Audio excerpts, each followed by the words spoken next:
Hi guys, स्वागत है आप सब लोग का इस वीडियो में। सो जून 26 के लिए अभी 2 महीने पे एग्जामिनेशन है सीएस एग्जीक्यूटिव की।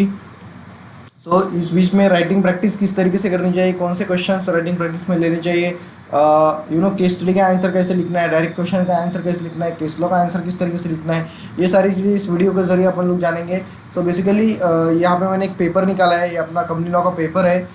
मुझे लगता है कि ये अपने आपका December 25 का, यहाँ पे आप देख सकते हो कि 25 के second examination, that is December 25 company law and practices का आपका पेपर है ये। सो ये पेपर आपको यहाँ पे देके रखा है। आपको पता है कि कंपनी लॉ का पार्ट 1 आपको 50 मार्क्स के लिए है, जिसमें कि 14-15 चैप्टर्स है। पार्ट 2 जिसमें कि 14 चैप्टर्स है। पार्ट 2 आपको 40 मार्क्स के लिए, जिसमें कि 6 चैप्टर्स है। पार्ट 3 आपको 10 मार्क्स के लिए, जिसमें कि आपको 3 चैप्टर्स है, that is legal framework governing company secretaries and all, that is misconducts वाले, ठीक है ना। कहीं ना कहीं अगर अपन जब राइटिंग प्रैक्टिस की बात करते हैं, मैंने कल किस तरीके से प्रिपरेशन करनी चाहिए, ठीक है ना, वो भी एक वीडियो मैंने अपलोड करके रखा है, जिसकी लिंक मैं इस वीडियो के डिस्क्रिप्शन में दे दूंगा। वो भी वीडियो मैंने कल ही अपलोड कर दिया है। फिर से एक बार बता रहा हूँ कि जो भी आप राइटिंग प्रैक्टिस करते हो, सबसे पहले तो सबसे बड़ी गलती है कि राइटिंग प्रैक्टिस न करके जाना। राइटिंग प्रैक्टिस करनी ही पड़ेगी। एज सच आप लोग अभी CSET से आए हो, कहीं ना कहीं आप लोगों ने एक तरीके से MCQ पैटर्न से एग्जामिनेशन दी है, कहीं ना कहीं वो एग्जामिनेशन आपकी घर से हुई है। राइटिंग की इतनी आदत आप लोगों को अभी नहीं है एज सच, ठीक है ना। कहीं ना कहीं जब आप लोग प्रोफेशनल में हो तो भी राइटिंग प्रैक्टिस करनी चाहिए, बट प्रोफेशनल में आने के बाद किस तरीके से आंसर लिखना है वो पता होता है, क्योंकि अपन ने एग्जीक्यूटिव क्लियर करके रखा होता है, ठीक है ना। जो कि आप लोगों का एक first stage of professional examination, जो कि एक पूरे CS के कोर्स में एक हार्ड स्टेज हम लोग जिसको बोलते हैं। कहीं ना कहीं ये वो स्टेज है। तो यहाँ पे एक अच्छी मेहनत कर ली, कहीं ना कहीं प्रोफेशनल में ऐसे उतनी दिक्कत नहीं जाएगी, ठीक है ना। यहाँ पे जितना बेस स्ट्रॉन्ग होगा उतनी अगर आप इसके बाद में आर्टिकलशिप भी स्टार्ट करते हो, कहीं ना कहीं उसमें भी कहीं ना कहीं ये सारे सब्जेक्ट का बेनिफिट जब आप इंटरव्यू के लिए जाओगे, इसके लिए जाओगे, कहीं ना कहीं उसमें भी आप लोगों को बेनिफिट मिलेगा, ठीक है ना। जब केस स्टडीज़ की बात आती है, जब कंपनी लॉ की राइटिंग प्रैक्टिस की बात आती है, या फिर CS एग्जीक्यूटिव की या फिर CS कोर्स की किसी भी कोर्स की राइटिंग प्रैक्टिस की बात आती है, कहीं ना कहीं एक चीज़ हमको याद रखनी होगी कि जो भी आंसर अपन लोग लिख रहे हैं, कहीं ना कहीं वो एक फॉर्मेट में होना चाहिए, वो एक अच्छी तरीके से फेयर में जब हम लोग राइटिंग प्रैक्टिस भी करते हैं, कहीं ना कहीं वो आंसर एक अच्छी तरीके से लिखा हुआ होना चाहिए, ना कि कैसे भी लिख दिया। हम लोग अभी राइटिंग प्रैक्टिस ही कर रहे हैं, कहीं ना कहीं किसी भी मतलब कोई भी रफ पेज पे कहीं पे भी लिख लिया, ऐसा नहीं। एक अच्छी बुक बनाओ, एक अच्छी नोटबुक बनाओ, जिसमें अच्छी तरीके से सारे आंसर्स लिखो।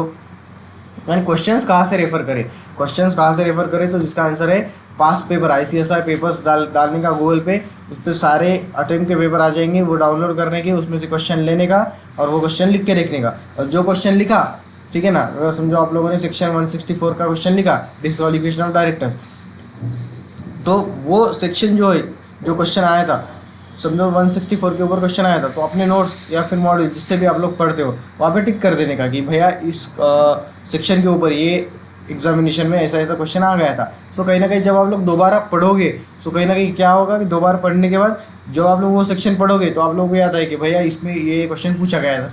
कहीं ना कहीं जब इंसान को पता होता है कि इसके ऊपर क्वेश्चन आ गया है, इस तरीके से एक सेक्शन के ऊपर क्वेश्चन पूछती है, ठीक है ना।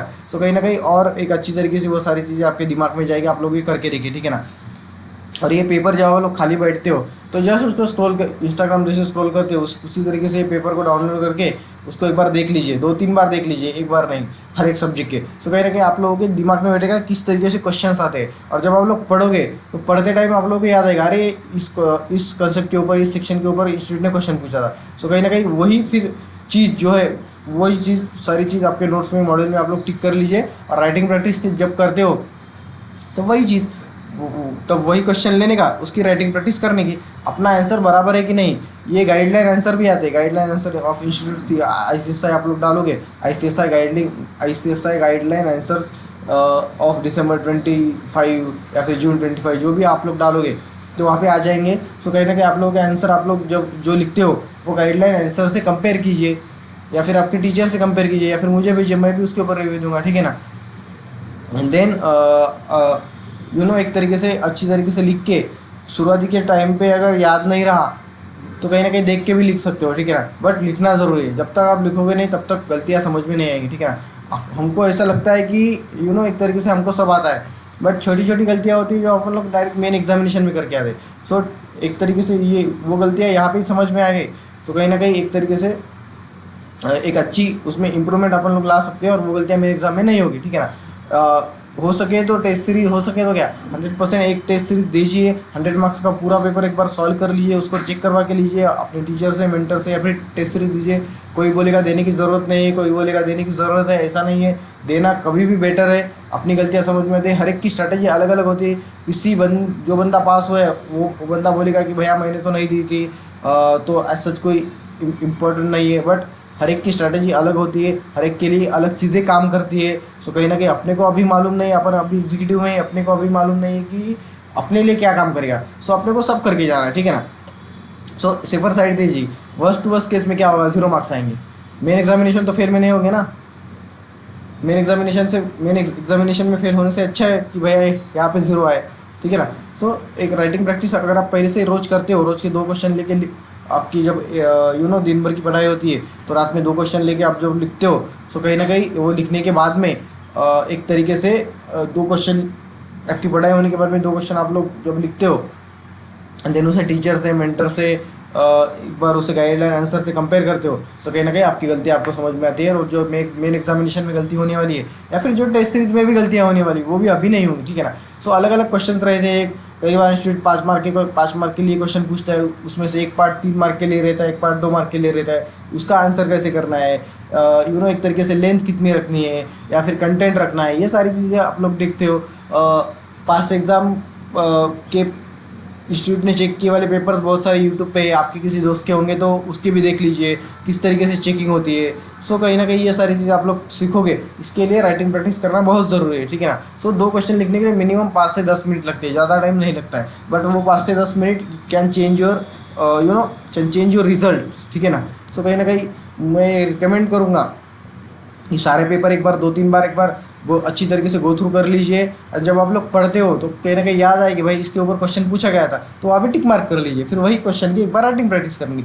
शुरुआती में क्वेश्चन के आंसर लिखने को नहीं जमा, कोई दिक्कत नहीं है, आप लोग देख के लिखिए, ठीक है ना। बट धीरे धीरे करके ये प्रयास होना चाहिए कि मैं एक तरीके से इसका आंसर खुद से लिख सकूँ, ठीक है ना।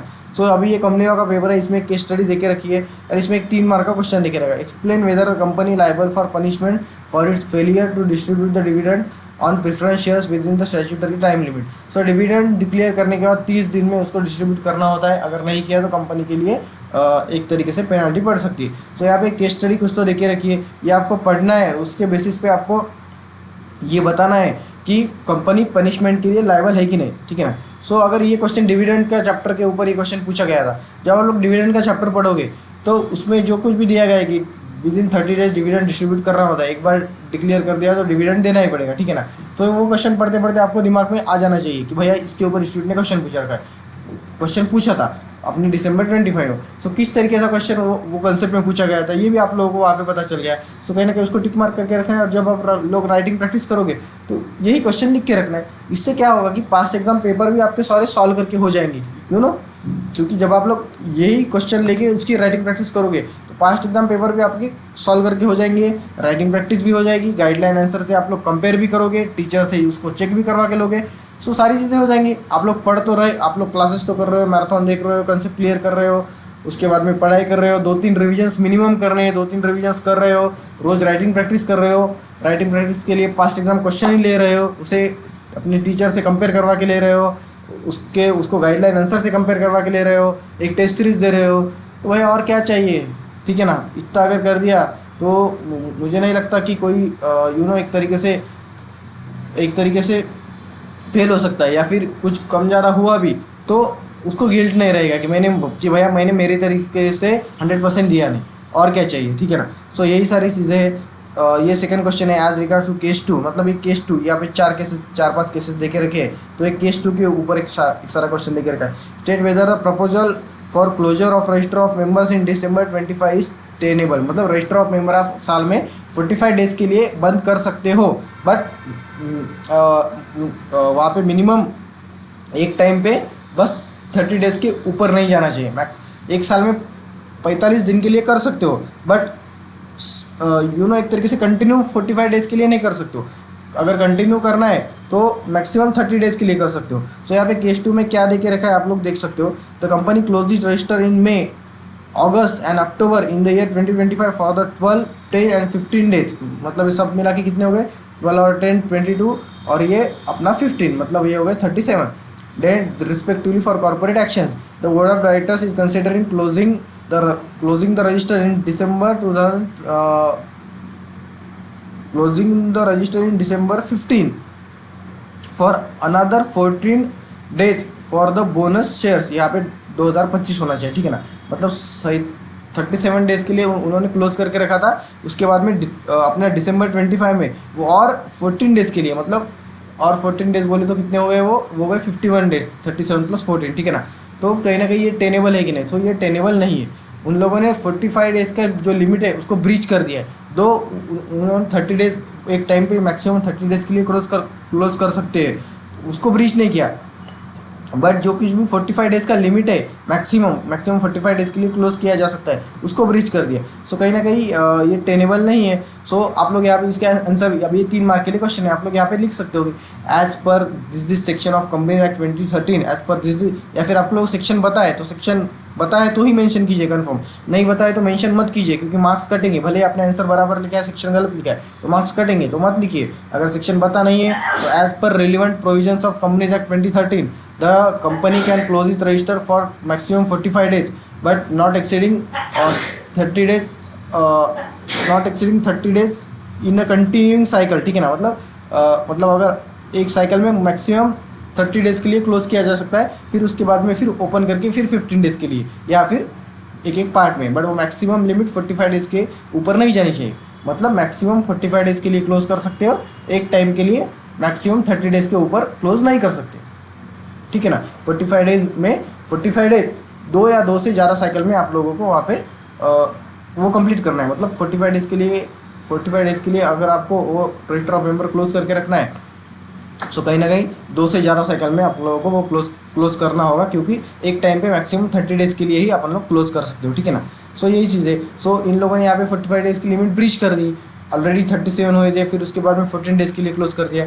सो कहीं ना कहीं ये टेनेबल नहीं है। सो यही सारी चीज़ें लिखने की as per this provision, as per relevant provision of company act 2013 company can, सबसे पहले प्रोविजन लिखने का as per this provision of company act, as per relevant provision of company act company can close is register of members for 45 days not exceeding 30 days in one cycle and maximum company can close its register of members for 45 days, ठीक है ना। उसके बाद में facts लिखने, facts बोले तो इस क्वेश्चन में क्या देके रखा है, तो इस क्वेश्चन में क्या बोल के रखा है कि कंपनी ने सबसे पहले 12, उसके बाद में 10, उसके बाद में 14 डेज के लिए रजिस्टर ऑफ मेंबर्स क्लोज करके रखा। देन अगेन दिसंबर में 14 डेज के लिए कंपनी का प्लान है कि अपना बोनस शेयर के लिए रजिस्टर ऑफ मेंबर क्लोज करके रखना है। सो ये 2-3 पॉइंट्स में फैक्ट्स मतलब जो क्वेश्चन में देके रखा है वो वहाँ पे लिखने का। देन अंत में वहाँ पे डालने का कंक्लूजन लिखने का, वहाँ पे नीचे रखने का by referring to the provisions of companies act 2013, by referring to the provisions of law, या फिर by referring to the provisions of companies act 2013।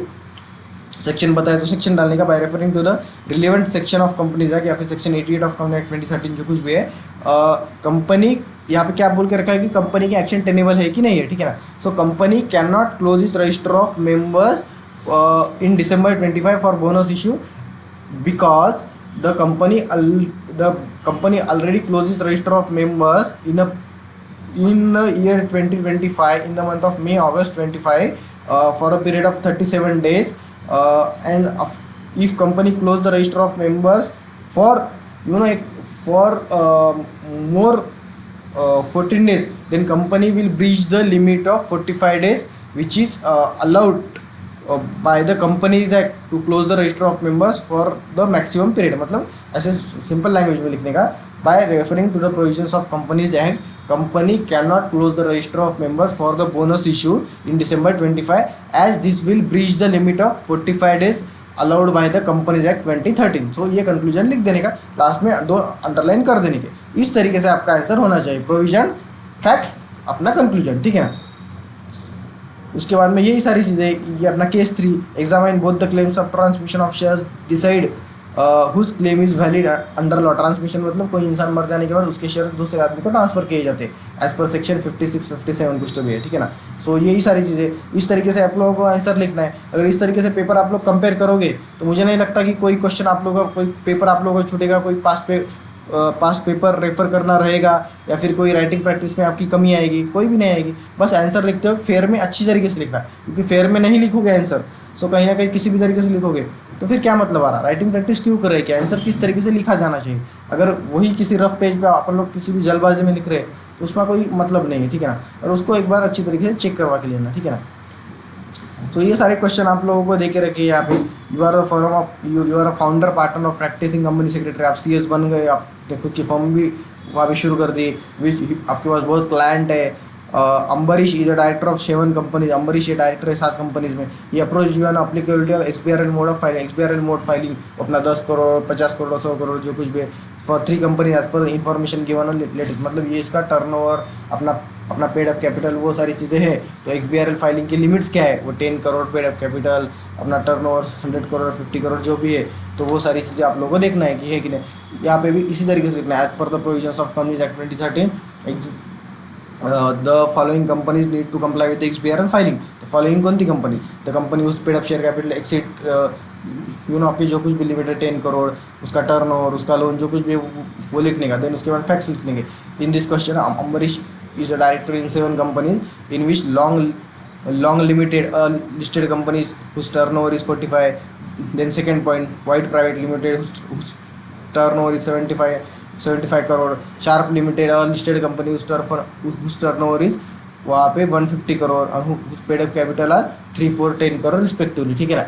Then by referring to the provisions of Companies Act 2013 the following companies required to comply with the XBRL filing. इसी तरीके से आप लोगों को लिखना है, बस बाकी कुछ नहीं भाई। वही सारी चीज़ें अच्छी तरीके से लिखना है, बस बाकी कुछ नहीं है। ये पेपर रेफर करोगे तो कोई भी दिक्कत नहीं जाएगी। सो यही सारी चीज़ें थी। इसी तरीके से राइटिंग प्रैक्टिस कीजिए, पास्ट एग्जाम पेपर के क्वेश्चन लीजिए, राइटिंग प्रैक्टिस कीजिए, अपने मेंटर से गाइडलाइन आंसर से उसे चेक करवा के लीजिए, एक टेस्ट सीरीज दीजिए।